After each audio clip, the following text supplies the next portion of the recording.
ನಮಸ್ಕಾರ. ಬೆಳಗ್ಗೆ ಎದ್ದು ಕೂಡಲೇ ವಾಟ್ಸಪ್ನಲ್ಲಿ ಒಂದು ಮೆಸೇಜು ನೋಡಿ ತುಂಬಾ ಮನಸ್ಸಿಗೆ ಕಸಿವಿಸಿ ಆಯಿತು. ಅದೇನಪ್ಪ ಅಂತ ನೋಡಿದಾಗ ನಮ್ಮ ಆತ್ಮೀಯ ಗೆಳೆಯದ ಒಂದು ಬಳಗದಲ್ಲಿ ಒಬ್ಬ ಗೆಳೆಯ ನೋ ಮೋರ್ ಅಂತ ಬರೆಯಲಾಗಿತ್ತು. ಆ ವ್ಯಕ್ತಿ ನಿನ್ನೆವರೆಗೂ ನಮ್ಮ ಜೊತೆಯಲ್ಲಿ ನಗನಗ್ತಾ ಓಡಾಡ್ಕೊಂಡಿದ್ದ ವ್ಯಕ್ತಿ ಬೆಳಗಾಗೋಷ್ಟಿಗೆ ನೋ ಮೋರ್ ಅಂತ ಒಂದು ಮೆಸೇಜನ್ನು ನೋಡಿ ತುಂಬಾ ಮನಸ್ಸಿಗೆ ನೋವಾಯಿತು. ಅದಕ್ಕೂ ಮೀರಿ ನೋವಾದ ಒಂದು ವಿಚಾರವೇನೆಂದರೆ, ಕಳೆದ ವಾರ ಅದೇ ಗೆಳೆಯ ನಮಗೆ ಫೋನ್ ಮಾಡಿ ಎಷ್ಟು ದಿನ ಆಯ್ತಲ್ವಾ, ಮನೆಗೆ ಬರ್ಬೋದಲ್ವಾ, ಬರೋದೇ ಇಲ್ಲ, ಮಾತಾಡಲಿಕ್ಕೆ ನಿಮಗೆ ಸಮಯನೇ ಇಲ್ಲ ಅಂತ ಹೇಳಿದಾಗ ಖಂಡಿತವಾಗ್ಲೂ ಒಂದೆರಡು ದಿನಗಳಲ್ಲಿ ನಾನು ಸಮಯ ಮಾಡ್ಕೊಂಡು ಬರ್ತೀನಿ, ಮಾತಾಡ್ತೀನಿ ಅಂತ ಹೇಳಿ ಭರವಸೆಯನ್ನು ಕೂಡ ಕೊಟ್ಟಿದ್ದೆ. ಆದರೆ ಈಗ ನಾನು ಹೋಗಿ ಮಾತಾಡೋಕ್ಕೆ ಸಿದ್ಧವಿದ್ದರೂ ಆ ವ್ಯಕ್ತಿ ನೋ ಮೋರ್ ಆಗಿದ್ದಾನೆ. ನೋ ಮೋರ್ ಮತ್ತು ಆ ವ್ಯಕ್ತಿಯ ಹೆಸರನ್ನು ಕೂಡ ನಾವು ಕರೀತಾ ಇಲ್ಲ, ಬಾಡಿ ಅಂತ ನಾವು ಕರೀತಾ ಇದ್ವಿ. ಅದು ತುಂಬಾ ನೋವಾಯಿತು. ಆಗಿರುವಾಗ ಆ ಸ್ಥಳಕ್ಕೆ ಭೇಟಿ ನೀಡಿದಾಗ ಅಲ್ಲಿ ಬಂದಿದ್ದರು. ಅವರೆಲ್ಲರೂ ಮಾತಾಡ್ತಾ ಇದ್ದ ಒಂದೇ ವಿಚಾರ ಅಂದರೆ, ಆ ಗೆಳೆಯ ಎಷ್ಟು ಒಳ್ಳೆಯನಾಗಿದ್ದ, ಯಾವ ರೀತಿ ಅವನು ಬೇರೆಯವರಿಗೆ ಸಹಾಯ ಮಾಡ್ತಿದ್ದ, ಏನೆಲ್ಲ ಮಾಡ್ತಿದ್ದ ಅನ್ನೋ ಅಷ್ಟು ವಿಚಾರಗಳ ಒಂದು ದೊಡ್ಡ ಪಟ್ಟಿಯನ್ನೇ ಎಲ್ಲರೂ ಮಾತಾಡ್ತಾಯಿದ್ರು. ಹಾಗಿರುವಾಗ ಒಂದು ವಿಚಾರ ನಾವು ಎಲ್ಲರೂ ಒಪ್ಪಿಕೊಳ್ಳುತ್ತೀವಿ, ಏನಂದರೆ ಸತ್ತವರೆಲ್ಲರೂ ಒಳ್ಳೆಯವರೇ ಆಗಿರ್ತಾರೆ. ಬದುಕಿರೋರಲ್ಲೇ ನಾವು ಯಾವಾಗಲೂ ಲೋಪದೋಷಗಳನ್ನು ಕಂಡುಹಿಡಿತಾ ಇರ್ತೀವಿ. ಯಾಕಂದರೆ ನಾವೆಲ್ಲರೂ ಅಡುಗೆ ಮಾಡುವಾಗ ನೋಡಿ, ಬದನೆಕಾಯಿ ನಾವು ಹೆಚ್ಚಲಿಕ್ಕೆ ಕೂತ್ಕೊಂಡಾಗ ಯಾವುದೋ ಒಂದು ಚೆನ್ನಾಗಿದೆ ಅಂತ ಕೊಂಡ್ಕೊಂಡು ಬಂದಿರ್ತೀವಿ.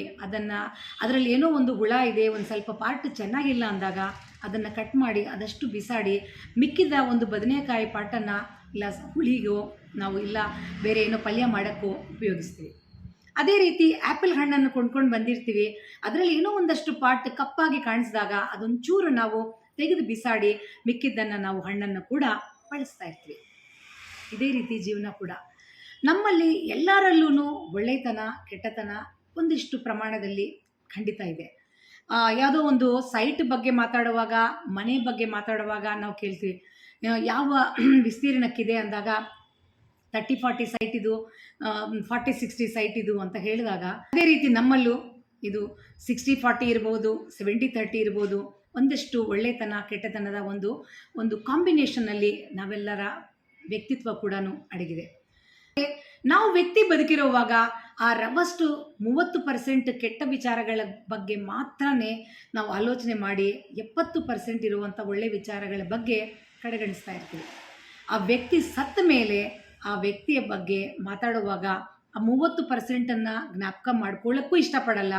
ಅಕಸ್ಮಾತ್ ಜ್ಞಾಪಕ ಮಾಡಿಕೊಂಡ್ರೂ ಕೂಡ ನಾವು ಅದನ್ನು ಒಂದು ಸ್ವಲ್ಪ ಇಗ್ನೋರ್ ಮಾಡಿ ಒಳ್ಳೆಯ ವಿಚಾರಗಳನ್ನು ಮಾತ್ರನೇ ಆವತ್ತಿನ ದಿವಸ ಮಾತಾಡ್ತೀವಿ.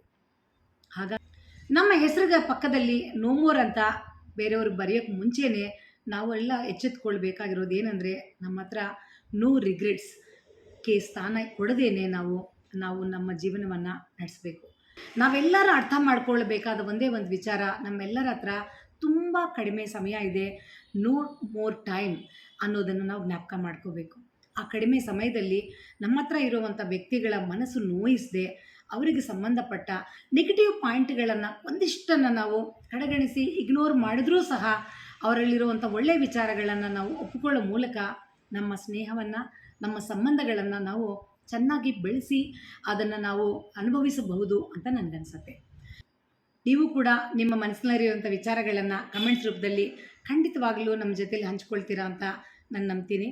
ಇಂತಿ ನಿಮ್ಮ ಡಾಕ್ಟರ್ ಉಮಾ ಶರ್ಮಾ.